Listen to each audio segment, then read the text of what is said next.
भद्रक जिला वासुदेवपुर पढ़ुआ गाँव में सशस्त्र डकायत आज राति 8टा समय गाँव पूर्णचंद्र मिश्र घरे पशि दुई महिला हाथगोड़ बांधि देवा सहित माड़ मारी भुजाली और बंधुक देखाई लुट करते। 3 जन डकायत आसीथिबा बेले 3 लाख टंकार सुना गहना और नगद 36,000 टंका लुटि नहीं। डकायती समय पाख पड़ोशी लोक पाटितुंड कर डकायत मैंने दौड़िकी पलाइथिले। डकायत मैंने छाड़ी जाइथिबा एक बैग को जबत कर तदंत चलाई पुलिस।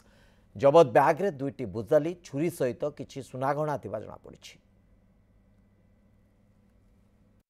3 जन आसिले जड़े ता भर मो मुह को मुठेकी पूरा सेलुटेप मुह फट देकी हाथ गोड़ बांधिकी से डाइनिंग पाखे पकईदेला देकी ये भौणी से टीवी देखुला